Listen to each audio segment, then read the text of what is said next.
道上这个平台里面没有收到关于静坐实践的反馈，所以今天就暂时不更新关于静坐方法的内容。我们今天聊一聊心经。心经虽然只有短短260字，但是它却是非常重要而且富有声望的经典，甚至很多朋友第一次接触佛经就是接触的心经。600卷般若经当中最简明扼要、提纲挈领者，当推心经了。我们今天就聊一聊心经，看看这个经文到底讲了什么，我们能收获到什么东西。观自在菩萨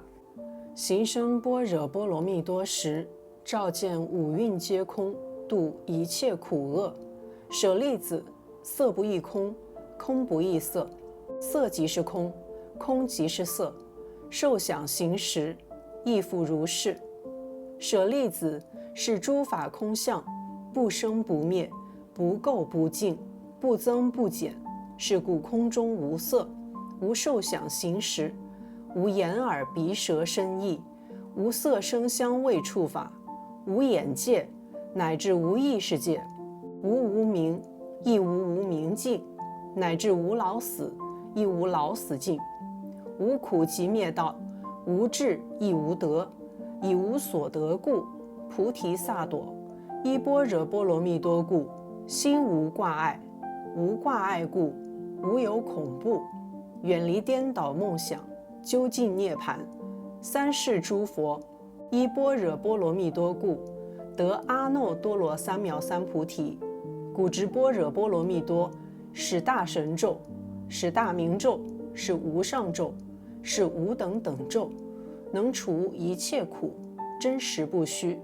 故说般若波罗蜜多咒，即说咒曰：嘎得嘎得，巴拉嘎得，巴拉桑嘎得，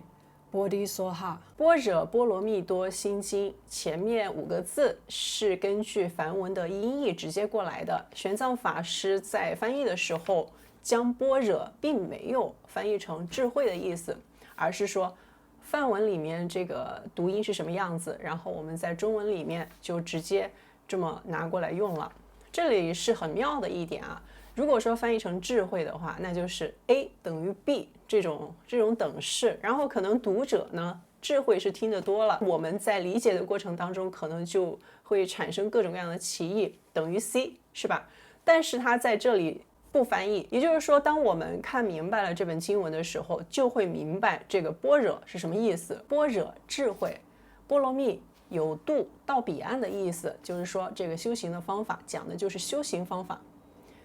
这个多字有点像，它是一个语气助词，有点像文言文里面的以心经，心就是意识本体，我们体验这个唯一不二的核心。标题就是这些东西，但是不用去记啊，我们不用去理解般若到底是不是智慧，或者说波罗蜜多到底是什么意思，心经到底又是指什么，看见了就行了。我们甚至都不用纠结这个到底是读般若波罗蜜多还是说般若波罗蜜多，我们读成波罗波罗蜜多也可以，都可以。就是我们要先明白这个经文讲了什么，然后回来的话原来它指代的是这个意思，我们就能明白了。好的东西就是这样子，生怕你听不懂，生怕你不明白，所以这个心经一开始就讲明了这个经文你可以做什么，你通过这个方法你可以得到什么，而且在结尾也点题了，这个东西是能除一切苦，真实不虚的，这就是它能够让我们得到的东西。就是说按照这个方法来修行练习，就是能除一切苦。现在很多人都不敢讲这种大话了，对吧？而且他还加强了一下真实不虚。这个除一切苦到底是怎么除呢？是施加一个外力，然后我帮你除，或者说你帮他除。我们乍一看的话，除一切苦好像是施加一个外力帮你去除掉什么东西，就像涂了一个什么狗皮膏药，然后呢我的病就好了。可是佛都渡不了全世界所有的人，对不对？那说明这个施加外力的这种角度肯定是有一些问题的，我们就去掉了一个错误答案，肯定不是我帮你去除。我们就可以换一个视角，幼儿园的时候就教过了，自己的事情自己做，自己搞定自己个儿。能不能除苦，我们先暂时不讨论。但是呢，自己搞定自己的话，那除一切还是有点希望的，对吧？所以这个就是针对于个人的修行练习方法。我们把这个视角摆正了之后，然后再来看一下全部的经文，看一看怎么练习。观自在菩萨行深般若波罗蜜多时，照见五蕴皆空，度一切苦厄。身心深度放松，进到一个程度，身心柔软，意识逐渐清醒，意识独立，意识这个时候才会得自由。这个时候就能体验到什么是观自在。接下来行深般若波罗蜜多时，看到没有？经文说的是行深，这个行我们可以有两个理解啊，一个是这个是实践的，这个就是要一开始就是说它是实践的，不是你去理解的。当你训练到一个深度的时候，就是把这个般若波罗蜜多啊，按照这个方法来练习呢，就会照见五蕴皆空，度一切苦厄。所以它是练习的，不是去理解的这个经文。接着第二个，身心有它自己的运行规律。我们通过深度放松、深度静的训练，身心柔软，意识清醒，意识凸显独立。这个时候就是行深的状态，智慧在这样的状态下才会产生，这个就是般若。在意识清醒、意识俯视的这种状态下，就会看见五蕴皆空，都是空。这个空肯定就不是说它没有，不是说让我们自欺欺人。明明有一个开关在这儿，但是我们要说没有开关，这个是不是这样子去理解的？我们岔开讲一下吧，等等再回来啊。这个开关我们去看到的时候，它真的是有一个东西在那儿，但是这种就相当于是投影。我们看到电影里面成像的画的时候，我们会非常入戏，但是始终会知道那个就是电影，不会说这个电影是真实完全存在的东西。我们只能说通过这种相对的去打个比方的理解啊，肯定真实情况下还是有一些参差的。这种空是相对于我们意识本体直接体验到这个意识的时候的这种真实而言，其他我们看到的东西，通过感知觉的触摸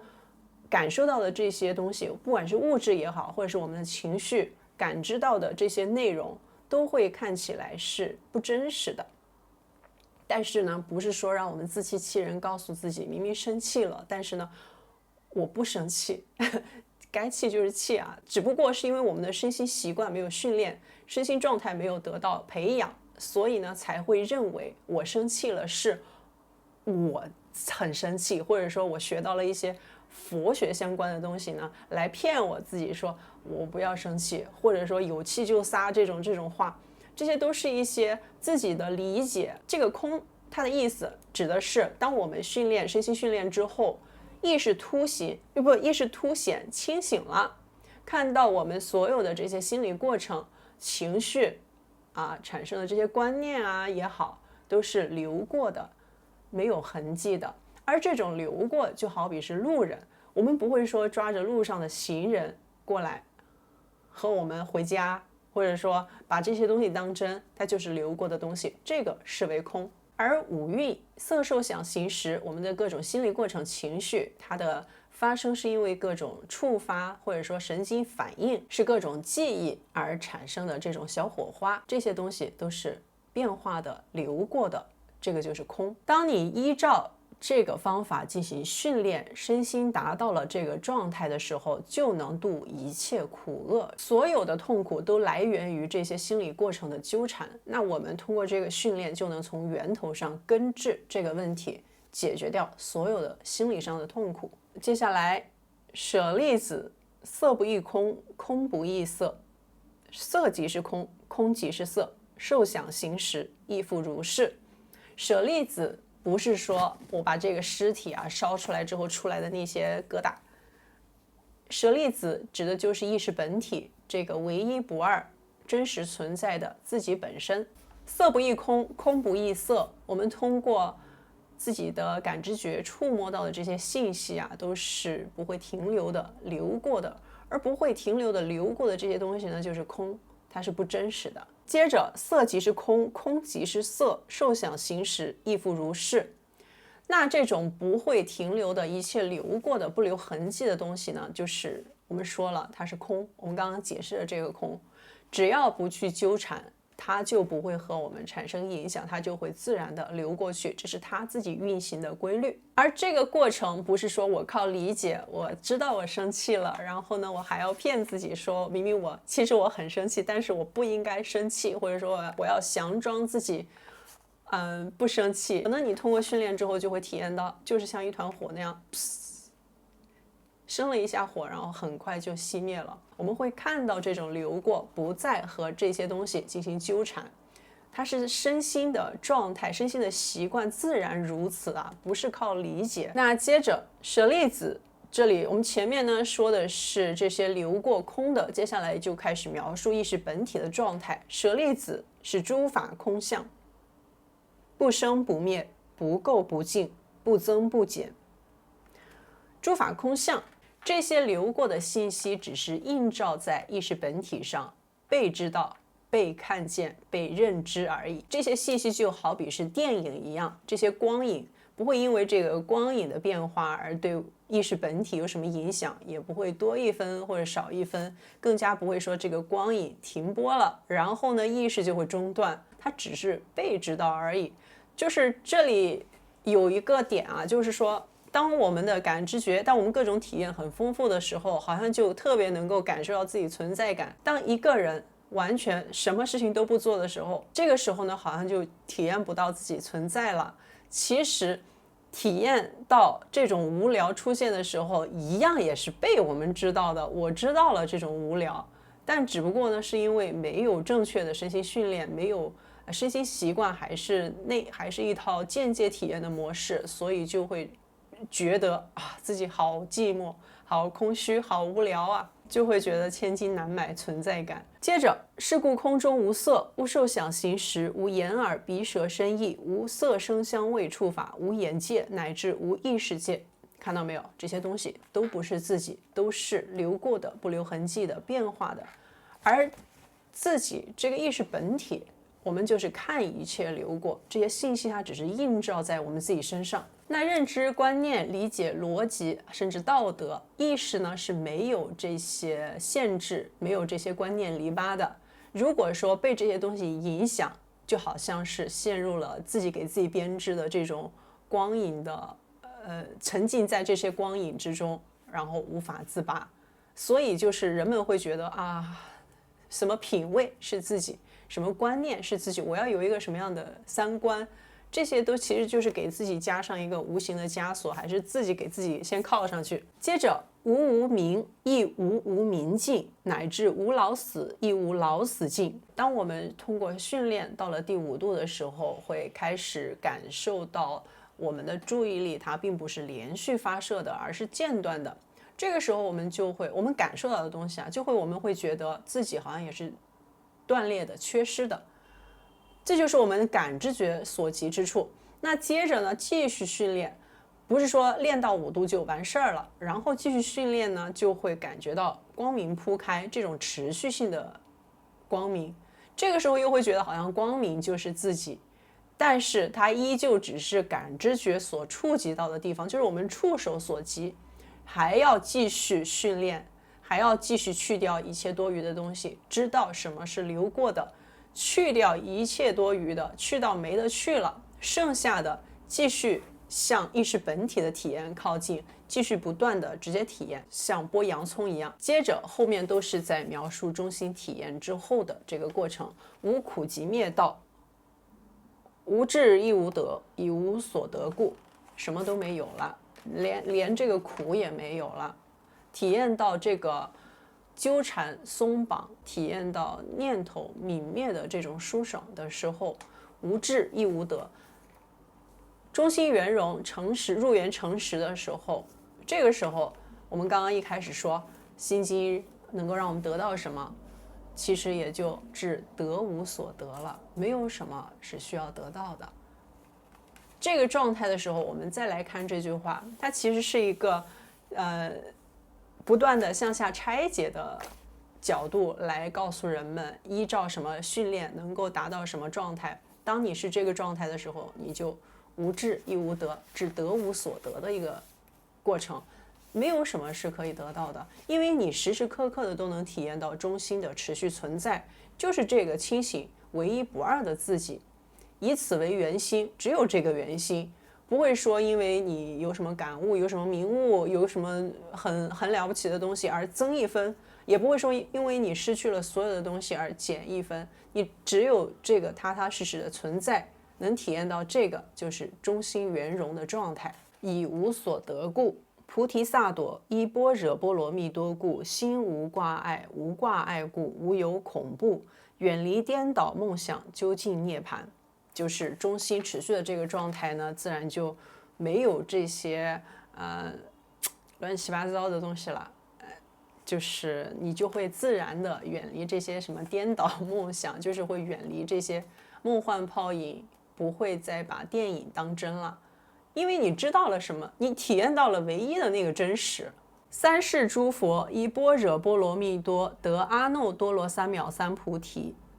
一切修行路都是这个方向，这个过程，体验意识本身才能有所成就。故知般若波罗蜜多是大神咒，是大明咒，是无上咒，是无等等咒，能除一切苦，真实不虚。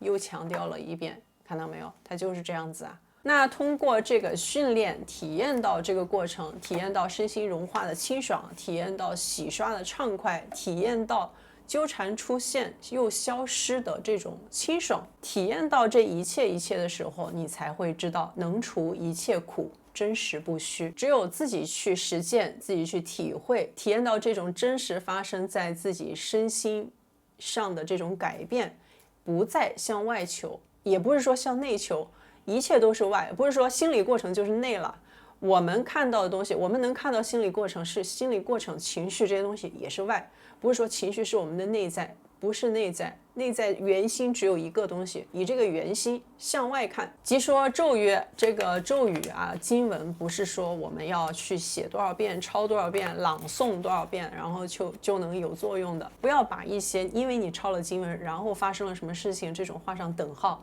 不要一厢情愿的画等号。唯有我们自己的身心状态真实的发生改变，经文都是关于身心的真实描述，经文都是大白话，只有我们自己通过训练身心真切的获得了改变，提升了意识清晰度，才能去解码这个文字。你要去理解的话，那是没法理解的，因为你无法从自己身上找到身心对照的部分。这种身心对照就像画一个坐标格子，你知道什么东西在哪，知道什么东西在哪，而不是靠一个逻辑，靠那些概念说一些自己都不知道自己在说的什么话。当你理解了之后，你就会用非常简单、非常朴素、非常大白话的内容来讲这些东西，然后又会发现没什么可讲的。今天的内容就暂时聊这么多，可能有一些